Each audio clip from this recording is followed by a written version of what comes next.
Hi ಕನ್ನಡವಾದ YouTube ಚಾನಲ್ಗೆಲ್ಲ ವಿದ್ಯಾರ್ಥಿನಿಯರಿಗೆ ಸ್ವಾಗತ ಅಂತ ಹೇಳ್ತಾ SSLC ವಾರ್ಷಿಕ ಪರೀಕ್ಷೆ ಎರಡನ್ನ ಬರೆದಿರುವಂತಹ ವಿದ್ಯಾರ್ಥಿಗಳು ತಮ್ಮ ಒಂದು ಪರೀಕ್ಷಾ ಫಲಿತಾಂಶ ನಾಳೆ ಪ್ರಕಟ ಆಗುತ್ತಾ, ಜೂನ್ 10ನೇ ತಾರೀಕಿನಂದು ರಿಸಲ್ಟ್ ಬರುತ್ತಾ ಅಂತಕ್ಕಂಥ ಒಂದು ಸಾಕಷ್ಟು ಪ್ರಶ್ನೆಗಳನ್ನ ಕೇಳ್ತೀರಾ. ನಂತರದಲ್ಲಿ ವಿದ್ಯಾರ್ಥಿಗಳಿಗೆ ಒಂದು ಇಲಾಖೆ ಕೊಟ್ಟಿರ್ತಕ್ಕಂಥ ಒಂದು ಮಾಹಿತಿ ಏನಾಗಿದೆ ಅದಕ್ಕೆ ಸಂಬಂಧಪಟ್ಟಂತೆ ಈ ವಿಡಿಯೋದಲ್ಲಿ ಮಾಹಿತಿನ ಕೂಡ ತಿಳ್ಕೊಂತೀರಾ ಅಂತ ಹೇಳ್ತಾ, ವಿದ್ಯಾರ್ಥಿಗಳಿಗೆ ಸಾಕಷ್ಟು ಪ್ರಶ್ನೆಗಳು SSLC ವಾರ್ಷಿಕ ಪರೀಕ್ಷೆ ಎರಡರ ರಿಸಲ್ಟ್ ಯಾವಾಗ ಬರುತ್ತೆ ಅಂತ ವೆಯ್ಟ್ ಕೂಡ ಮಾಡ್ತಿದ್ದಾರೆ ಅಂತ ಹೇಳ್ಬೋದಾಗಿರುವಂಥದ್ದು. ಕ್ವಿಕ್ ಆಗಿ ಮಾಹಿತಿಗಳನ್ನ ತಿಳ್ಕೊಳ್ಳೋದಕ್ಕೆ, ಬೇಗ ಮಾಹಿತಿನ ತಿಳ್ಕೊಳ್ಳೋದಕ್ಕೆ ಕನ್ನಡವಾದ ಯೂಟ್ಯೂಬ್ ಚಾನಲ್ಗೆ ಸಬ್ಸ್ಕ್ರೈಬ್ ಆಗದೇ ಇರೋ ವಿಡಿಯೋ ನೋಡ್ತಿರೋರು ಸಬ್ಸ್ಕ್ರೈಬ್ ಆಗಿ ಬೆಲ್ ಐಕಾನ್ ಕ್ಲಿಕ್ ಮಾಡಿ, ಅದರ ಮುಖಾಂತರ ಬೇಗ ನಾವು ವಿಡಿಯೋ ಅಪ್ಲೋಡ್ ಮಾಡಿದ ತಕ್ಷಣ ನೋಟಿಫಿಕೇಶನ್ ಪಡ್ಕೊಂಡು ಬೇಗ ವಿಡಿಯೋಸ್ನ ವೀಕ್ಷಣೆ ಮಾಡಬಹುದಾಗಿರುತ್ತೆ ಅಂತ ಹೇಳ್ತಾ, ಹಾಗೆ ಜಾಯ್ನ್ ಆಪ್ಷನ್ ಕೂಡ ಇರುತ್ತೆ, ಅಲ್ಲಿ ಕೂಡ ಜಾಯ್ನ್ ಆಗೋದ್ರ ಮುಖಾಂತರ ನಿಮಗೆ ಬೇಕಾದಂಥ ವಿಡಿಯೋಸ್ಗಳನ್ನಾಗಿರ್ಬೋದು, ವಿದ್ಯಾರ್ಥಿಗಳಿಗೆ ಒಂದು ಲೈವ್ ಸ್ಟ್ರೀಮ್ಸ್ಗಳಾಗಿರ್ಬೋದು, ಹೆಚ್ಚಿಗೆ ಒಂದು ಅಪ್ಡೇಟ್ಸ್ ಇನ್ಫಾರ್ಮೇಷನ್ಗಳನ್ನ ಬೇಗನೆ ನೀವು ಪಡ್ಕೊಬೋದಾಗಿರುತ್ತೆ. ನೀವು ಕೇಳಿದಂಥ ವಿಡಿಯೋಸ್ಗಳು ಕೂಡ ವೀಕ್ಷಣೆ ಮಾಡಬಹುದಾಗಿರುತ್ತೆ ಅಂತ ಹೇಳ್ತಾ, ನಂತರದಲ್ಲಿ ಇನ್ಸ್ಟಾಮಲ್ಲಿ ಕೂಡ ಒಂದು ಸಬ್ಸ್ಕ್ರಿಪ್ಷನ್ ಆಪ್ಷನ್ ಇರುವಂಥದ್ದು, ಅಲ್ಲಿ ಕೂಡ ಹೆಚ್ಚಿಗೆ ಒಂದು ಅಪ್ಡೇಟ್ಸ್ ಇನ್ಫಾರ್ಮೇಷನ್ ನಿಮ್ಗೆ ಪ್ರಶ್ನೆಗಳಿದ್ರು ಕೂಡ ನಮ್ಮ ಜೊತೆ ಮೆಸೇಜ್ ಮಾಡೋದ್ರ ಮುಖಾಂತರ, ಕಾಲ್ ಮಾಡೋದ್ರ ಮುಖಾಂತರ ಕೂಡ ಪಡ್ಕೋಬೋದಾಗಿರುತ್ತೆ. ಇನ್ಸ್ಟಾಮ್ ಸಬ್ಸ್ಕ್ರಿಪ್ಷನ್ ಆಪ್ಷನ್ ಕೂಡ ಇರುತ್ತೆ, ಮತ್ತೆ ಅಲ್ಲಿ ಕೂಡ ಹೆಚ್ಚಿಗೆ ಒಂದು ಅಪ್ಡೇಟ್ಸ್ ಇನ್ಫಾರ್ಮೇಷನ್ ನಿಮಗೆ ಕೋಚಿಂಗ್ಗಳು ಕೂಡ ಸಿಗ್ತವೆ ಅಂತ ಹೇಳ್ತಾ, ವಿದ್ಯಾರ್ಥಿಗಳಿಗೆ ಗೈಡೆನ್ಸ್ಗಳು ಕೂಡ ಇನ್ಸ್ಟಾಲ್ ಮೇಲೆ ಸಿಗ್ತಾ ಇರುತ್ತೆ. ಇದೀಗ ವಿದ್ಯಾರ್ಥಿಗಳಿಗೆ ವಾರ್ಷಿಕ ಪರೀಕ್ಷೆ ಎರಡರ ರಿಸಲ್ಟ್ ಯಾವಾಗ ಪ್ರಕಟ?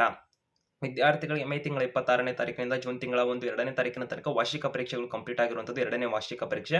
ಇದರ ಒಂದು ರಿಸಲ್ಟ್ಗೆ ಸಂಬಂಧಪಟ್ಟಂತೆ ಹಲವಾರು ವಿದ್ಯಾರ್ಥಿಗಳು ಪರೀಕ್ಷೆ ಮುಗಿದ ಸಂದರ್ಭದಿಂದ ನಾವು ರಿಸಲ್ಟ್ಗೆ ಕುರಿತು ಸಾಮಾಜಿಕ ಜಾಲತಾಣಗಳಲ್ಲಿ ಮತ್ತೆ ಅವರ ಫ್ರೆಂಡ್ಸ್ಗಳಾಗಿರ್ಬೋದು, ಟೀಚರ್ಸ್ ಆಗಿರ್ಬೋದು, ಎಲ್ಲರನ್ನೂ ಕೂಡ ಕೇಳ್ತೀರಾ ಅಂತ ಹೇಳ್ಬೋದು, ರಿಸಲ್ಟ್ ಯಾವಾಗ ಅಂದ್ಬಿಟ್ಟು. ಆದರೆ ವಿದ್ಯಾರ್ಥಿಗಳಿಗೆ ನಿಖರವಾಗಿ ಅಧಿಕೃತ ದಿನಾಂಕ ಅಂತೂ ಪ್ರಕಟ ಆಗದಿರೋದ್ರಿಂದ ವಿದ್ಯಾರ್ಥಿಗಳಿಗೆ ರಿಸಲ್ಟ್ ಡೇಟ್ ಕುರಿತು ಎಲ್ಲೂ ಮಾಹಿತಿಗಳು ಸಿಗ್ತಾ ಇಲ್ಲ. ಆ ದಿನಾಂಕ ರಿಸಲ್ಟ್, ಈ ದಿನಾಂಕ ರಿಸಲ್ಟ್ ಅಂತ ಎಲ್ಲ ಕಡೆನೂ ಕೂಡ ಹುಡುಕ್ತಾ ಇರುವಂಥದ್ದಾಗಿರುತ್ತೆ. ಸೊ ಒಬ್ಬೊಬ್ಬರು ನಂತರ ಹೇಳ್ತಿರ್ತಾರೆ ರಿಸಲ್ಟ್ ಯಾವಾಗ ಬರುತ್ತೆ ಹಾಗೆ ಹೀಗೆ ಅಂತಲ್ಲ. ಆದರೆ ಇಲಾಖೆ ಕಡೆಯಿಂದ ಮಾಹಿತಿನ ಕೊಟ್ಟಿದ್ದಾರೆ. ಕೆಲ ವಿದ್ಯಾರ್ಥಿಗಳು ನಮಗೆ ಕೇಳ್ತೀರಿ, ನಾಳೆ ಜೂನ್ 10ರಂದು ರಿಸಲ್ಟ್ ಅಂತೆ, ನಮಗೆ ಮಾಹಿತಿಗಳು ಬರ್ತಾ ಇದಾವೆ, ಇದು ನಿಜಾನಾ? ಜೂನ್ 10ಕ್ಕೆ ರಿಸಲ್ಟ್ ಬರುತ್ತೆ, ಎಷ್ಟು ಗಂಟೆ ಬರುತ್ತೆ, ಯಾವಾಗ ಬರುತ್ತೆ, ಯಾವ ವೆಬ್ಸೈಟ್, ಹಾಗೆ ಹೀಗೆ ಅಂತೆಲ್ಲ ಕೇಳ್ತೀರಾ.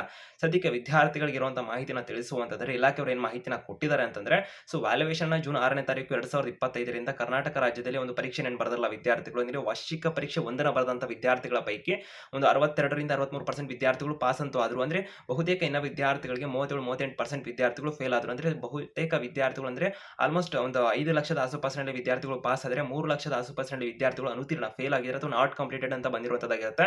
ಮತ್ತೆ ಇನ್ನ ಕೆಲ ವಿದ್ಯಾರ್ಥಿಗಳು ಫಲಿತಾಂಶವನ್ನು ಉತ್ತಮಪಡಿಸಬೇಕು ಅಂತ ನಂತರದಲ್ಲಿ SSLC ವಾರ್ಷಿಕ ಪರೀಕ್ಷೆ ಒಂದಕ್ಕೆ ಹಾಜರಾತಿಯ ಕೊರತೆಯಿಂದನೂ ಕೂಡ ಆ ವಿದ್ಯಾರ್ಥಿಗಳು ಪರೀಕ್ಷೆಯನ್ನು ತೆಗೆದುಕೊಳ್ಳಕ್ಕೆ ಆಗಿರಲಿಲ್ಲ. ಆ ಎಲ್ಲ ವಿದ್ಯಾರ್ಥಿಗಳಿಗೆ ವಾರ್ಷಿಕ ಪರೀಕ್ಷೆ ಎರಡನೇ ಬರಲಿಕ್ಕೆ ಅವಕಾಶನ ಕರ್ನಾಟಕ ಶಾಲಾ ಪರೀಕ್ಷೆ ಮತ್ತು ಮೌಲ್ಯ ನಿರ್ಣಯ ಮಂಡಳಿಯವರು ಮಾಹಿತಿನ ಕೊಟ್ಟರು. ಸೊ ಹಾಗಾಗಿ ಈ ಎಲ್ಲ ವಿದ್ಯಾರ್ಥಿಗಳು ಪರೀಕ್ಷೆನ ಕೂಡ ಬರೆದ್ರು. ಈ ಎಲ್ಲ ವಿದ್ಯಾರ್ಥಿಗಳು ಈಗ ಪರೀಕ್ಷೆನ ಬರೆದು ರಿಸಲ್ಟ್ಗೆ ವೆಯ್ಟ್ ಮಾಡ್ತಾ ಇದ್ರು. ರಿಸಲ್ಟ್ ಯಾವಾಗ ಅಂತಕ್ಕಂಥ ಒಂದು ಪ್ರಶ್ನೆ ಇರುವಂಥದ್ದು.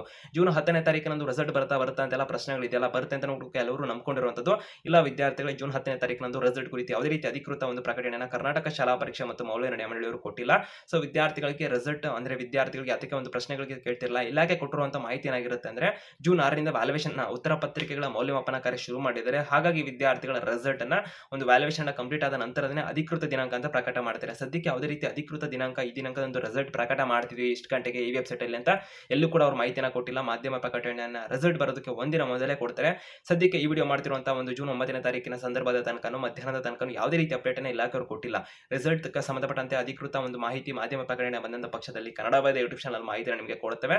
ಅದಕ್ಕೆ ಚಾನಲ್ಗೆ ಸಬ್ಸ್ಕ್ರೈಬ್ ಆಗಿ ಬೆಲ್ ಐಕಾನ್ ಕ್ಲಿಕ್ ಮಾಡಿ ಅಂತ ಹೇಳ್ತಾ, ವಿದ್ಯಾರ್ಥಿಗಳಿಗೆ ಸದ್ಯಕ್ಕೆ ಒಂದು ಕ್ಲಾರಿಟಿನ ಕೊಡುವಂತಂದ್ರೆ, ಜೂನ್ 6ರಿಂದ ವ್ಯಾಲ್ಯೂಯೇಷನ್ ಶುರು ಆಗಿರೋದ್ರಿಂದ ಆಲ್ಮೋಸ್ಟ್ ವಿದ್ಯಾರ್ಥಿಗಳಿಗೆ 1 ವೀಕ್ ಒಳಗಡೆ ರಿಸಲ್ಟ್ ಕೊಡಲಿಕ್ಕೆ ಟ್ರೈ ಮಾಡ್ತಾರೆ. ಯಾಕಂದ್ರೆ ವಾರ್ಷಿಕ ಪರೀಕ್ಷೆ ಒಂದರ ರಿಸಲ್ಟ್ ಅನ್ನ ಬೇಗ ಕೊಟ್ಟಿದ್ದಾರೆ, ಹಾಗಾಗಿ ಇದರ ರಿಸಲ್ಟ್ ಕೂಡ ಬೇಗ ಬರಬಹುದು. ಸದ್ಯಕ್ಕಿರುವಂತಹ ಮಾಹಿತಿಗಳ ಪ್ರಕಾರ ವಿದ್ಯಾರ್ಥಿಗಳಿಗೆ ರಿಸಲ್ಟ್ ಅಂತಕ್ಕಂಥದ್ದು ಏನಿದೆಯಲ್ಲ, ಜೂನ್ ತಿಂಗಳ 12, 13ನೇ ತಾರೀಕಿನ ಈ ದಿನಾಂಕಗಳಲ್ಲಿ ಅಥವಾ ಆ ಒಂದು ಆಸುಪಾಸಿನಲ್ಲಿ ಬರುವಂತಹ ಸಾಧ್ಯತೆಗಳು ಹೆಚ್ಚಿಗೆ ಇರುವಂತದ್ದು. ಕ್ವಿಕ್ ಅಪ್ಡೇಟ್ಸ್ ಇನ್ಫಾರ್ಮೇಷನ್ಗೆ ಚಾನಲ್ಗೆ ಸಬ್ಸ್ಕ್ರೈಬ್ ಆಗಿ ಬೆಲ್ ಐಕಾನ್ ಕ್ಲಿಕ್ ಮಾಡಿ.